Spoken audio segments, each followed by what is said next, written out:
विदुर जी नहीं जा रहे महाराज।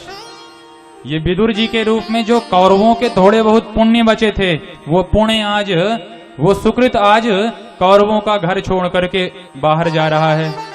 क्योंकि जब तक विदुर जी कौरवों के साथ रहे तभी तक कौरवों की आयु सुरक्षित रही, और जैसे ही विदुर जी कौरवों का पक्ष छोड़ करके गए, बस उसी समय से सारे कौरव आयुहीन हो गए। सनिर्गतः कौरव पुण्य लब्धो गजाह्वया तीर्थ पद पदानी। कौरवों के यहां से आज विदुर जी के रूप में उनके पुण्य जा रहे हैं। और इसका उदाहरण कहां से मिले, तो गोस्वामी जी ने विभीषण जी के प्रसंग में इस बात का उदाहरण दिया है कि रावण की आयु, राक्षसों की आयु तभी तक सुरक्षित थी जब तक लंका में विभीषण जी के रूप में धर्म बचा हुआ था। और जैसे ही रावण ने लात मार करके विभीषण जी को लंका से निष्कासित किया, सीता देहु राम कहूं अहित न होई तुम्हार, बुध पुराण श्रुति सम्मत वाणी, कही विभीषण नीति बखानी। यद्यपि विभीषण ने नीति पूर्वक बात करी थी, लेकिन फिर भी रावण ने अस कही कीन्हसी चरण प्रहारा, अनुज गहे पद बारही बारा। विभीषण जी ने बार बार जाकर के रावण को समझाया, और जब रावण न माना तो विभीषण जी लंका छोड़कर जब जाते हैं तो गोस्वामी जी लिखते हैं कि आज विभीषण जी लंका छोड़ करके नहीं जा रहे, आज राक्षसों की जी शेष आयु थी, शेष पुण्य थे, वो लंका का परित्याग करके जा रहे हैं। आज रावण की आयु रावण का घर छोड़ करके जा रही है। अस कहीं चला विभीषण जब ही, अस कहीं चला विभीषण जब ही, अस कहीं चला विभीषण जब ही, अस कहीं चला विभीषण जब ही। आयुहीन भय सब तबही, आयुहीन भय सब तबही। अस कहीं चला विभीषण जब ही, अस कहीं चला विभीषण जब ही, अस कहीं चला विभीषण जब ही, अस कहीं चला विभीषण जब ही। आयुहीन भय सब तबही, आयुहीन भय सब तबही। क्योंकि जैसे ही विभीषण लंका छोड़ करके राम जी की शरण में आए, उसी समय से लंका का भावी राजा नियुक्त कर दिया गया। अस कहीं राम तिलक तहीं सारा, सुमन वृष्ट नभ भई अपारा। सुनु लंकेश सकल गुण तोरे, ताते तुम अतिशय प्रिय मोरे। लंका का ईश्वर, लंका का राज्य राम जी ने एक ही क्षण में विभीषण जी के माथे रख दिया और रावण से छीन लिया। इस तरह से धर्म जब तक कौरवों के पास में सुरक्षित था तभी तक कौरवों की आयु सुरक्षित थी, और जिस दिन धर्म के अवतार विदुर जी कौरवों का घर छोड़ करके गए, उसी समय से कौरवों की आयु का नाश हो गया। विदुर जी तीर्थ करते हुए उद्धव जी से मिले, जहां उद्धव जी के माध्यम से विदुर जी को यह जानकारी हुई कि अब उनके प्रभु श्री कृष्ण कन्हैया महाभारत के युद्ध के संपन्न होने के बाद इस धरती से जा भी चुके हैं। क्योंकि तीर्थ यात्रा करते हुए घर से निकलने के बाद तीर्थ यात्रा करने तक इतना समय बीत चुका था कि महाभारत का युद्ध शुरू होकर अंत भी हो गया था, और प्रभु श्री द्वारिकानाथ अपनी लीला संवरण करके यहां से जा भी चुके थे। ऐसा होता है विरक्त महापुरुष कि जो एक बार घर से निकला तो फिर घर में क्या हो रहा है उसकी कोई खोज खबर न ले। ऐसे ही विरक्त विदुर एक दिन उद्धव जी से मिलते हैं। जब उद्धव जी ने विदुर जी से यह बतलाया कि सारी सृष्टि जिन परम पुरुष का ध्यान करती है वह भगवान श्री कृष्ण कन्हैया जाते हुए आपका ध्यान करके गए हैं विदुर जी, और तब विदुर जी भाव में भर गए। विदुर जी के आंखों से अश्रुपात होने लगा और गदगद स्वर में विदुर जी ने उद्धव जी से कहा, हे उद्धव जी, मेरे पास खिलाने के लिए था ही क्या? सूखा साग था, केले के छिलके थे, इसके अतिरिक्त विदुरानी ने भगवान को कुछ पवाया नहीं। पर राहत न चित प्रभु चूक किए की। भगवान के चित्त में अपने भक्तों के किए गए पापों का चिंतन आता ही नहीं है। भगवान कभी भक्तों के पाप अवगुण देखते ही नहीं हैं। करत सुरत 100 बार ही है कि भगवान तो भक्त की सुधि 100 बार करते हैं। जन अवगुण प्रभु मान न काऊ, क्योंकि दीन बंधु अति मृदुल स्वभाव। भगवान इतने मृदुल स्वभाव के हैं, इतने भक्त वत्सल हैं कि वह अपने भक्तों के अवगुण नहीं देखते। विदुर जी कहते हैं, प्रभु ने अगर मेरा स्मरण किया है तो निश्चित रूप से मैं भाग्यशाली हूं, लेकिन अगर प्रभु ने मेरा ध्यान किया है तो मुझे देने के लिए कुछ ज्ञान भी तो बताया होगा, मेरे लिए कुछ संदेश भी दिया होगा।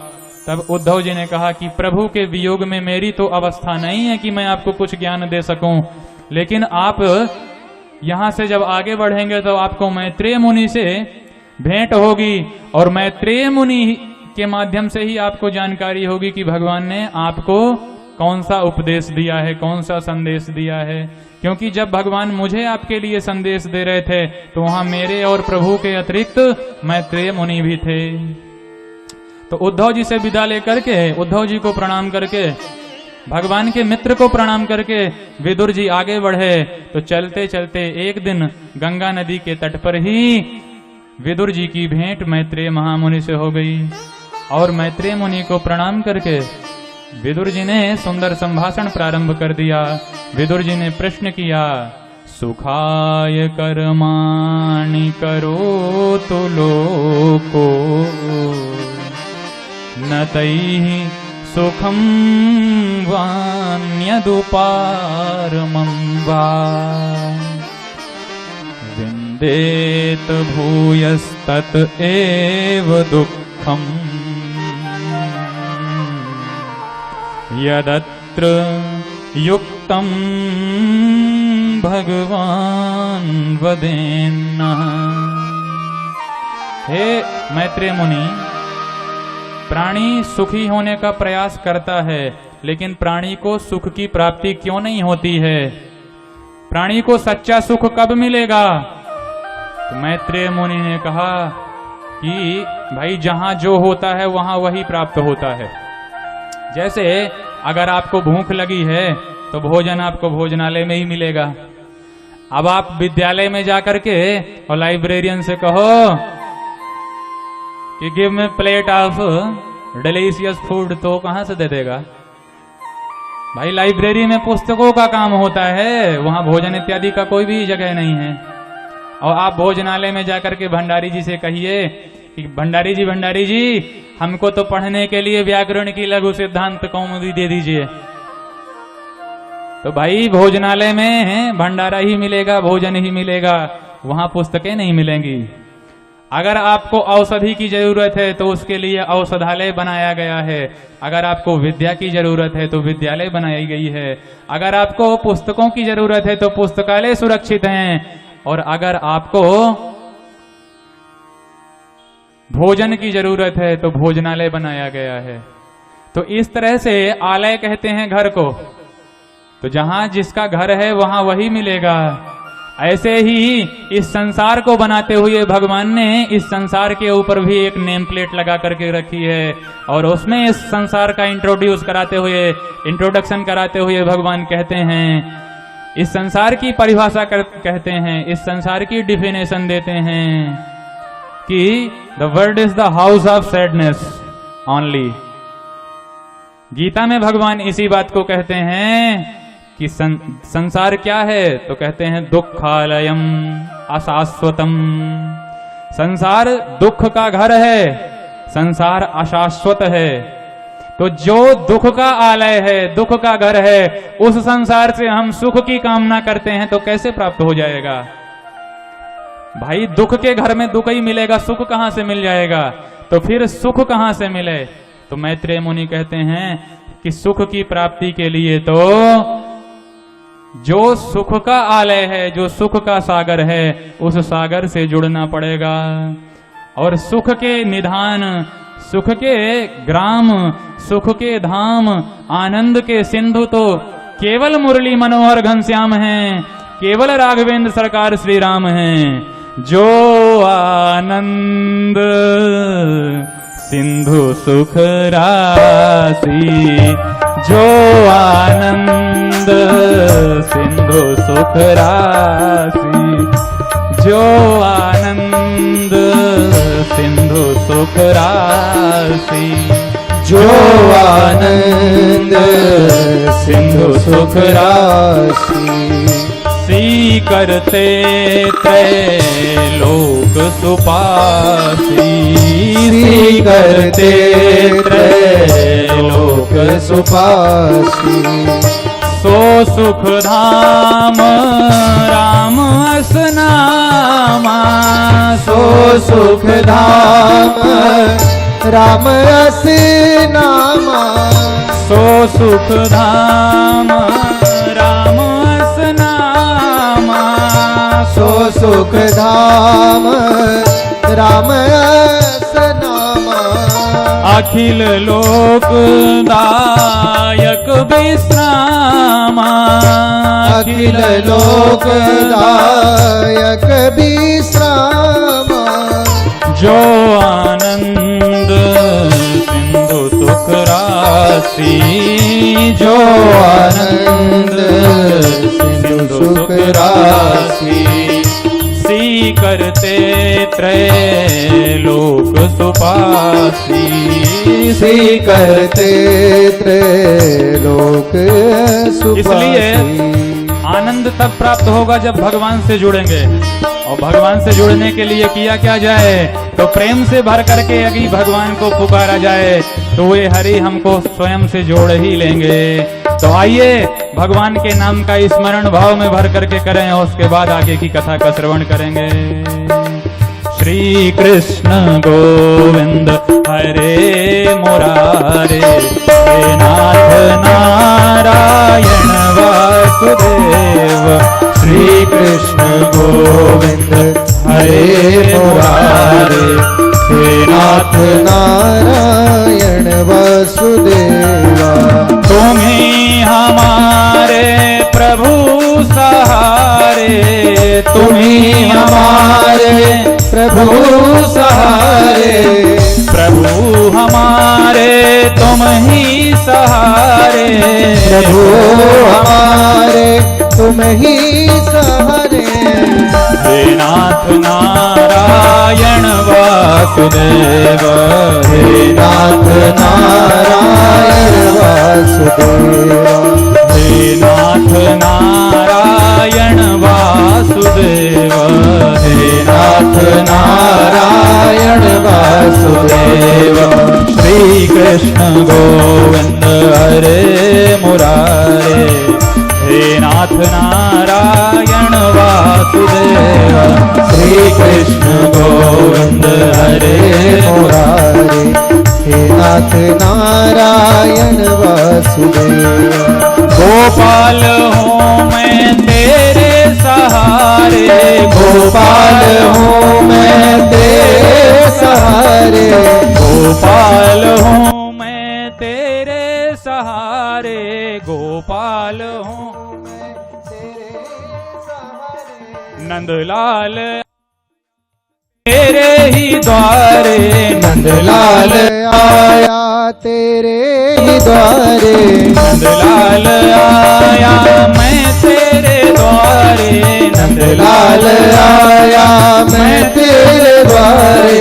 हे नाथ नारायण वासुदेव, वासुदेव हे नाथ नारायण वासुदेव हे नाथ नारायण वासुदेव हे नाथ नारायण वासुदेव जय जय श्री कृष्ण गोविंद हरे मुरारे हे नाथ नारायण वासुदेव श्री कृष्ण गोविंद हरे मुरारे हे नाथ नारायण वासुदेव जय जय श्री कृष्ण गोविंद हरे मुरारे हे नाथ नारायण वासुदेव श्री कृष्ण गोविंद हरे मुरारे हे नाथ नारायण वासुदेव श्री कृष्ण गोविंद हरे मुरारे हे नाथ नारायण वासुदेव श्री कृष्ण गोविंद हरे मुरारे हे नाथ नारायण वासुदेव हे नाथ नारायण वासुदेव हे नाथ नारायण वासुदेव हे नाथ नारायण वासुदेव हे नाथ नारायण वासुदेव हे नाथ नारायण वासुदेव हे नाथ नारायण वासुदेव हे नाथ नारायण वासुदेव हे नाथ नारायण वासुदेव हे नाथ नारायण वासुदेव हे नाथ नारायण वासुदेव हे नाथ नारायण वासुदेव हे नाथ नारायण वासुदेव हे नाथ नारायण वासुदेव हे नाथ नारायण वासुदेव हे नाथ नारायण वासुदेव हे नाथ नारायण वासुदेव श्री कृष्ण गोविंद हरे मुरारे हे नाथ नारायण वासुदेव श्री कृष्ण गोविंद हरे मुरारे हे नाथ नारायण वासुदेव पितुमातु स्वामी सखा हमारे पितुमातु स्वामी सखा हमारे पितुमातु स्वामी सखा हमारे पितुमातु स्वामी सखा हमारे हे नाथ नारायण वासुदेव हे नाथ नारायण वासुदेव हे नाथ नारायण वासुदेव हे नाथ नारायण वासुदेव श्री कृष्ण गोविंद हरे मुरारी हे नाथ नारायण वासुदेव श्री कृष्ण गोविंद हरे मुरारी हे नाथ नारायण वासुदेव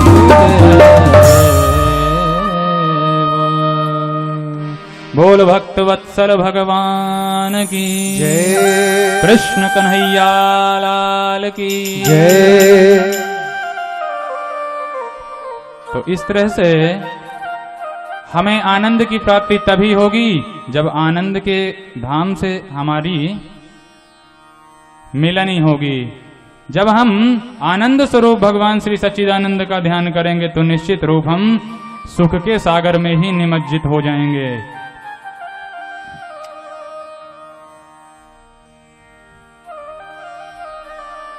उनको जान लेने वाला उन्हीं के स्वरूप में निष्ठ हो जाता है और जिसको एक बार अपने सच्चे स्वरूप की अनुभूति हो जाती है फिर उसे दुख की कभी प्राप्ति होती नहीं है, उसके दुख की आत्यंतिक निवृत्ति हो जाती है। इस तरह से मैत्रेय मुनि ने विदुर जी को उपदिष्ट किया। अब विदुर जी ने प्रश्न किया मैत्रेय जी से, देखिए इस भागवत में सुंदर सुंदर कई संवाद हैं। कथा प्रारंभ होती है सूत सौनक संवाद से, मध्य में आता है परीक्षित का और सुखदेव जी का संवाद जो मुख्य है, और उसके बाद अब विदुर और मैत्रेय जी का संवाद चल रहा है। जब विदुर जी ने मैत्रेय मुनि से सृष्टि विषयक प्रश्न किया तब मैत्रेय मुनि ने सृष्टि का वर्णन करना प्रारंभ किया कि सबसे पहले आदि पुरुष नारायण के नाभि कमल से ब्रह्मा जी ने अपने मानस संकल्प से सबसे पहले दुनिया में 4 ऋषि कुमारों को जन्म दिया जिनका नाम हुआ सनक, सनंदन, सनातन और सनत कुमार। ये 4 ऋषि कुमार हुए। अब ब्रह्मा जी ने कहा भैया आप भी सृष्टि करो, तो चारों ही ऋषि कुमारों ने हाथ खड़े कर दिए कि हम इस सृष्टि के झंझा बातों में पड़ना ही नहीं है, हम तो प्रेम से भगवान का भजन करेंगे। तो ब्रह्मा जी को क्रोध आ गया, तो ब्रह्मा जी का क्रोध ही भगवान भूत भावन रुद्र के रूप में प्रकट हुआ। भ्रकुटी का भेदन करते हुए ब्रह्मा जी के भ्रकुटी से भगवान शंकर जी का प्रादुर्भाव हुआ। शंकर जी से ब्रह्मा जी ने कहा, आपका नाम होगा रुद्र और आपका कार्य होगा हमारे साथ सृष्टि में सहयोग करने का। भोले बाबा ने कहा, जैसी आपकी आज्ञा पिताजी, हम तैयार हैं। और भोले बाबा ने सृष्टि करना प्रारंभ किया। तो डाकनी, शाकनी, पिशाचनी, भूत, प्रेत, नाग, बिच्छू इत्यादि सबकी सृष्टि करनी प्रारंभ करी।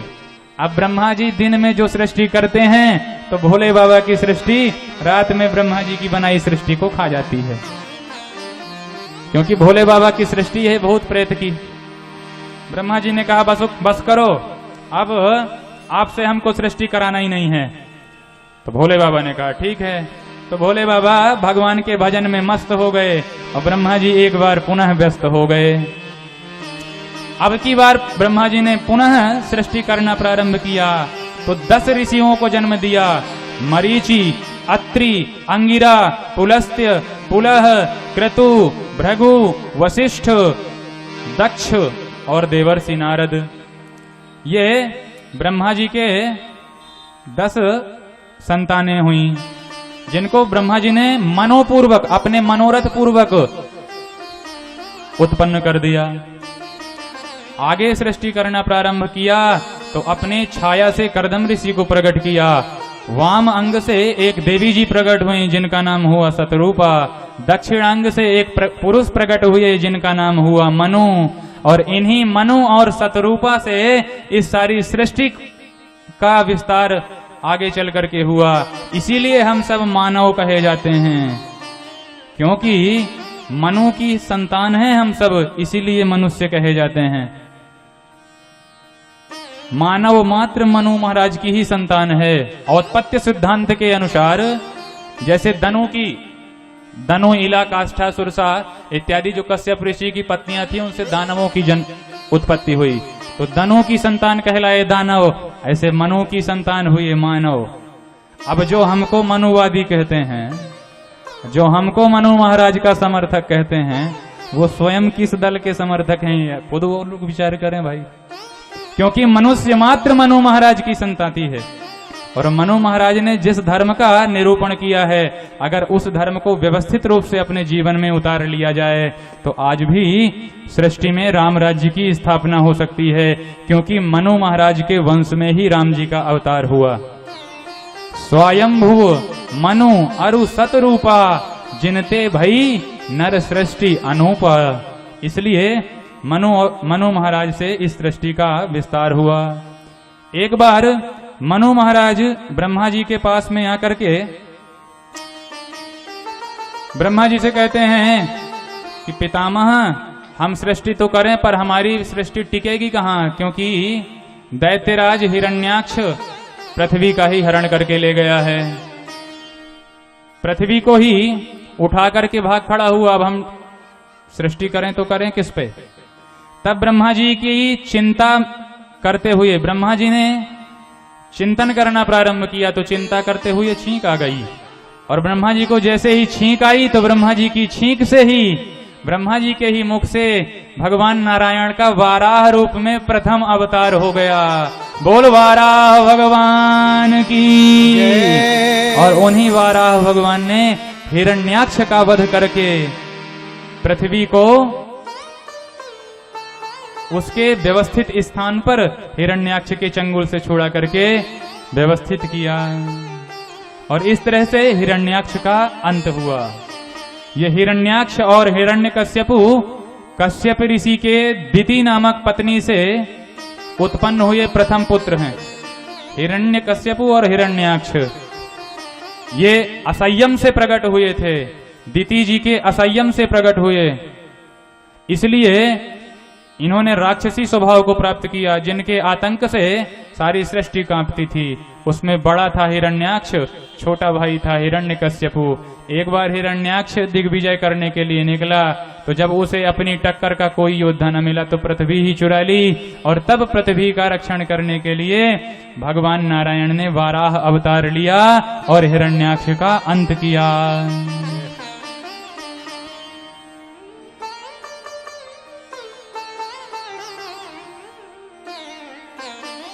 इस तरह से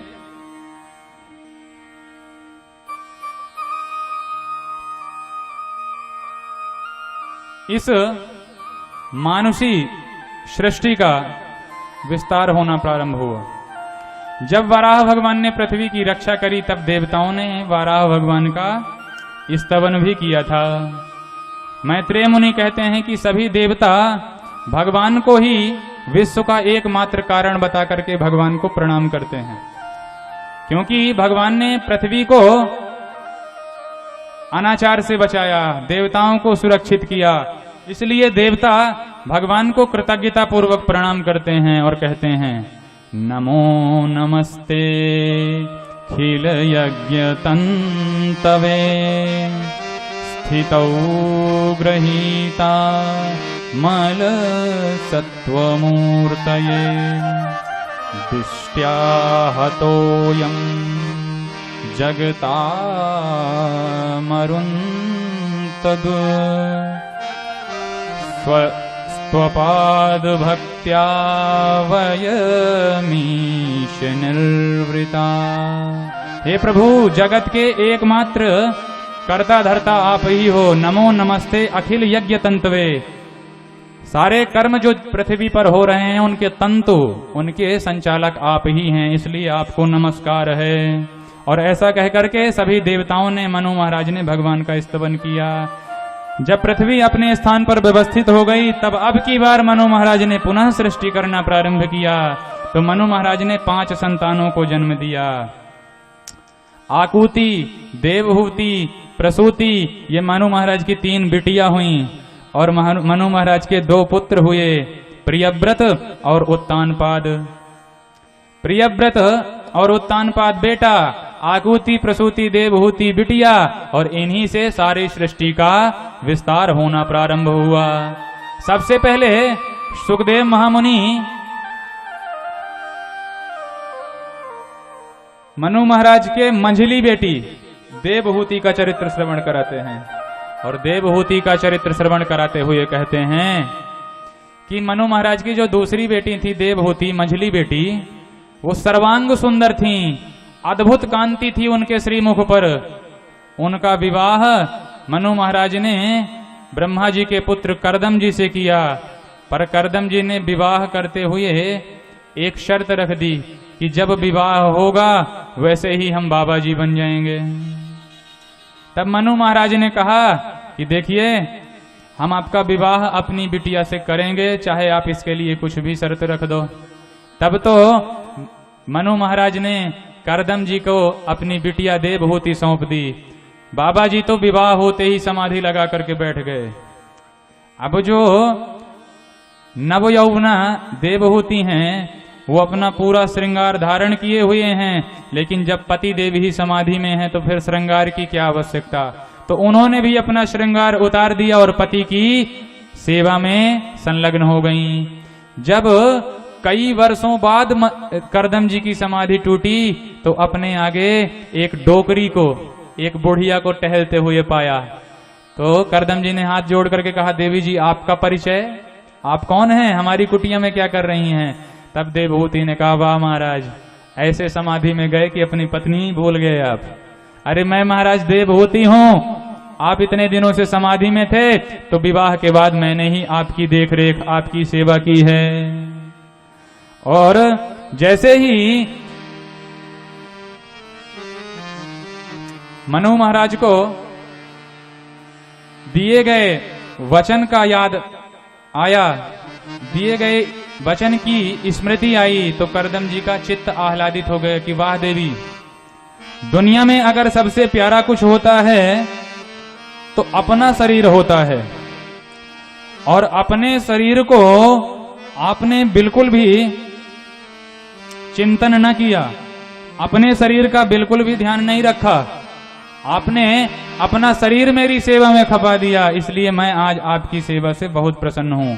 कर्दम ऋषि कहते हैं, तुष्टोह मध्य तब मानवी मानदाया शुश्रूषया परमया परया च भक्त्या।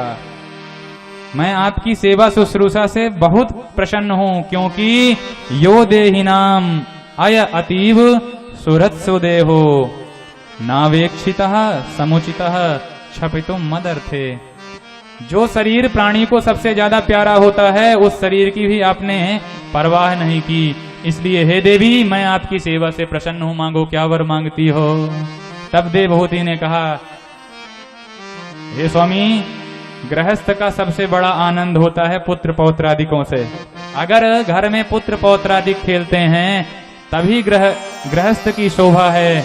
इसलिए कृपा करके हमारे आंगन में संतान होनी चाहिए, ऐसा कुछ उपक्रम करें। और तब तो कर्दम जी ने अपने मंत्राभिषिक्त जल को देवहूति पर छोड़ दिया, तो देवहूति एकदम 16 वर्ष की नवयौवना संपन्न